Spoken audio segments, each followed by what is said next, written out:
विश्वास नहीं करोगे, मिड रेंज में अभी इस टाइम पे ना एक बढ़िया कंफ्यूजन चल रहा है। मतलब दो फोन के बीच में कंफ्यूजन चल रहा है जो कि दोनों एक ही घर के हैं, और दो प्रोसेसर के बीच में कंफ्यूजन चल रहा है जो कि इन दोनों फोन में आते हैं। मैं बात कर रहा हूं स्नैपड्रैगन 8s Gen 4 और Dimensity 8500 की, और फोन का भी बता देता हूं पोको X8 Pro और पोको F7 जो कि पोको के घर के। अब नॉन पोको फैन यहाँ पर कह सकते हैं हमें घंटा फर्क नहीं पड़ता, लेकिन तुम्हें भले Poco F7 Poco X8 Pro से फर्क ना पड़ता हो, लेकिन 8s Gen 4 और 8500 से तो फर्क पड़ता है। क्योंकि अभी जो हालत चल रही है उसको देखते हुए ऐसा लग रहा है कि 8s Gen 5 तो नहीं आने वाला, तो 8s Gen 4 अभी कुछ टाइम के लिए रहेगा। और Dimensity 8500 एक नया प्रोसेसर है, तो इन दोनों के बीच में हमें ये राइवलरी आगे भी देखने को मिलेगी, क्योंकि और भी स्मार्टफोन आएंगे एटलीस्ट 8500 के साथ। तो क्या तब भी 8s Gen 4 8500 से बेटर है, या फिर 8500 ने भाई 8400 का बदला ले लिया और वो 8s Gen 4 को पछाड़ चुका है? इसके बारे में बात करते हैं। पोको X8 Pro और F7 को भी साथ ही में कवर कर लेंगे। सबसे पहले स्पेसिफिकेशन की बात करेंगे, फिर नंबर खेलेंगे, और लास्ट में फिर कंक्लूजन पे जाएंगे कौन सा बेस्ट है। बट सीधा स्किप मार के कंक्लूजन मत देखना, पूरा वीडियो देखना, पूरा वीडियो इंपॉर्टेंट है। रिक्वेस्ट करो, हाथ जोड़ो, विनती करो, प्लीज बोलो। तो स्पेसिफिकेशन की बात करते हैं, दोनों 4 नैनोमीटर के। 8500 इसी साल जनवरी मंथ में लॉन्च हुआ है। 8s Gen 4 last year April month में लॉन्च हुआ था। April is very good month, क्योंकि तुम्हारे भाई का बर्थडे भी अप्रैल मंथ में होता है। तो क्या नाचो मैं?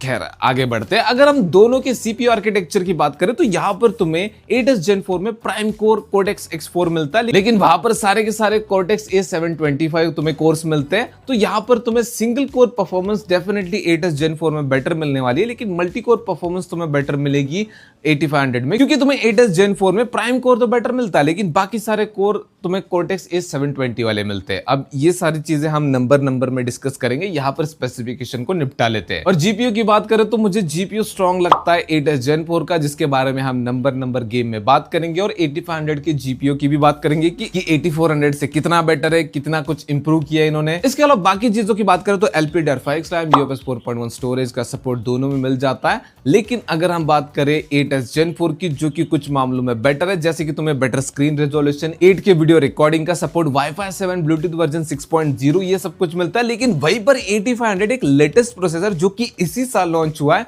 उसके बावजूद भी तुम्हें वहां पर ब्लूटूथ वर्जन 5.4 मिलता है और Wi-Fi 6 का सपोर्ट मिलता है। 8K का भी सपोर्ट नहीं मिलता, और स्क्रीन रेजोल्यूशन को भी थोड़ा सा कम सपोर्ट करता है। अब ये बात होगी स्पेसिफिकेशन की। अब थोड़ा सा नंबर खेलते हैं, जिसमें सबसे पॉपुलर नंबर है भाई एंटूडू बेंचमार्क। अगर हम दोनों के एंटूडू स्कोर की बात करते हैं, सबसे पहला जो इंटरनेट पे तुम्हें एंटूडू नंबर देखने को मिलेगा वो थोड़ा सा मतलब अन्याय वाला है, क्योंकि जो 8s Gen 4 है वो थोड़ा सा पुराना है, तो उसका एंटूडू बेंचमार्क तुम्हें ज्यादातर इंटरनेट पे वर्जन 10 वाला मिलेगा, जो कि कुछ 2 मिलियन है, यानी 20 लाख के अराउंड है। लेकिन जो Dimensity 8500 है वो अभी लॉन्च हुआ है, तो उसका तुम्हें एंटूडू वर्जन 11 वाला एंटूडू स्कोर मिलता है, जो कि 24 लाख के अराउंड दिखाता है, लेकिन वो उतना एंटूडू स्कोर नहीं करता। बट अगर तुम दोनों को एंटूडू वर्जन 11 पे टेस्ट करते हो तो यहां पर भाई 8s Gen 4 पछाड़ देता है Dimensity 8500 को। और सिर्फ ओवरऑल एंटूडू बेंचमार्क में नहीं, अगर तुम बात करोगे जीपीयू परफॉर्मेंस की, तो वहां पर भी 8s Gen 4 काफी ज्यादा बेटर है Dimensity 8500 से। तो क्या गेमिंग में 8s Gen 4 बेटर है? क्योंकि एक तरफ MediaTek बोल रहा है कि भाई हम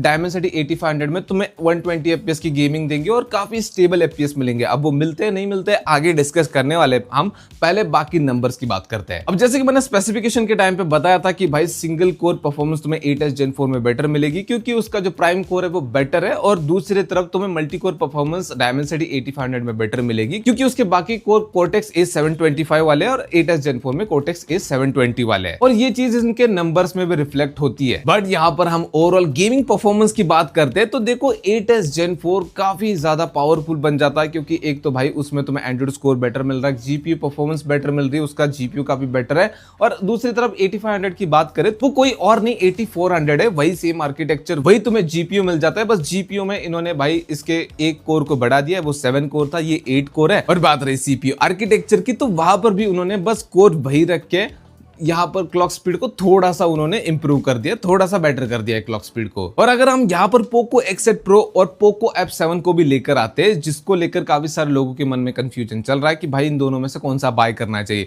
तो यहाँ पर मैं यही कहूंगा कि अगर तुम एक हार्डकोर गेमर हो जिसको भाई गेमिंग से बहुत ज्यादा मतलब है, बाकी चीजों में तुम कॉम्प्रोमाइज कर सकते हो, तो तुम्हें पोको F7 के लिए जाना चाहिए। 8s Gen 4 ज्यादा सेंस बनाता है। लेकिन अगर तुम ऐसे बंदे हो कि भाई गेमिंग ठीक चल जाएगी बट तुम फीचर्स में कॉम्प्रोमाइज नहीं कर सकते, क्योंकि पोको X8 Pro जो तुम्हें 8500 के साथ बेटर AI फीचर्स और भी थोड़े UI फीचर्स, UI एक्सपीरियंस, इसके अलावा कैमरा में लेटेस्ट सेंसर यूज किया है तो थोड़ा सा कैमरा में थोड़ा तुम्हें आउटपुट बेटर देखने को मिल सकता है। और जो बाय डिफॉल्ट 120 FPS का ऑप्शन तुम्हें अनलॉक करके दिया जा रहा है पोको X8 Pro में, उसको मिस नहीं करना चाहते तो डेफिनेटली कंसीडर कर सकते हो। और जैसे कि मैंने बात किया था कि 120 FPS की गेमिंग प्रॉमिस करता है MediaTek Dimensity 8500 के साथ, उसमें कितना सच है? पोको X8 Pro के साथ थोड़ा सा ये हो रहा है कि भाई उसके फ्रेम रेट्स काफी ज्यादा ड्रॉप हो रहे हैं। तुम उसको बॉक्स से निकाल कर BGMI इंस्टॉल करके देखते तो हो कि वहां पर 120 FPS का ऑप्शन है, लेकिन FPS 90 FPS के आसपास ही रह रहे हैं। ये बड़ी दिक्कत है। 120 FPS की गेमिंग देना बहुत बड़ी बात नहीं है, उन FPS को स्टेबल रख पाना ये बहुत बड़ी बात है। तो यहाँ पर अपना कंक्लूजन यही निकल कर आता है। यहाँ पर मैं दो चीजें ऐड करूंगा। सबसे पहला कि हमारा जो रिजल्ट निकल कर आ रहा है, फिर चाहे स्पेसिफिकेशन नंबर्स हो, पोको X8 Pro और पोको F7 के बीच वाला कंपैरिजन हो, इन सारी चीजों के बाद कंक्लूजन ये निकल कर आता है कि 8s Gen 4 ज्यादा सुपीरियर है। और दूसरा रीजन कि बहुत सारे लोगों के माइंड में ये चलता है सेकेंड थॉट कि भाई 8500 भले पावरफुल हो, अच्छा हो, और पोको X8 Pro के साथ हमें भले अच्छे फीचर्स मिल रहे हो, लेकिन लॉन्ग टर्म के लिए पता नहीं क्यों हमारा सबकॉन्शियस माइंड मानता नहीं उसको एक्सेप्ट करने के लिए, हमारा मन भागता है भाई 8s Gen 4 की तरफ। तो उस केस में भी तुम 8s Gen 4 को कंसिडर कर सकते हो। बट मेरी तरफ से यही रहेगा कि ऑन पेपर हो या फिर प्रैक्टिकल में हो, 8s Gen 4 थोड़ा सा बेटर है, और पोको X8 Pro और पोको F7 में भी पोको F7 बेटर है, फिर चाहे वो थोड़ा सा पुराना क्यों ना हो गया हो। आशा करता हूं कि ये कंपैरिजन तुम्हें पसंद आया हो, ये इन्फॉर्मेशन सुनने के बाद तुम्हारी कुछ मतलब मदद हो जाए, और तुम भी मेरी मदद कर सकते हो अगर तुम्हारी मदद हुई है तो, क्योंकि अपने 1 लाख सब्सक्राइबर होने वाले बहुत जल्दी। तो सब्सक्राइब नहीं किया तो सब्सक्राइब कर देना। मिलते हैं नेक्स्ट वाले वीडियो में।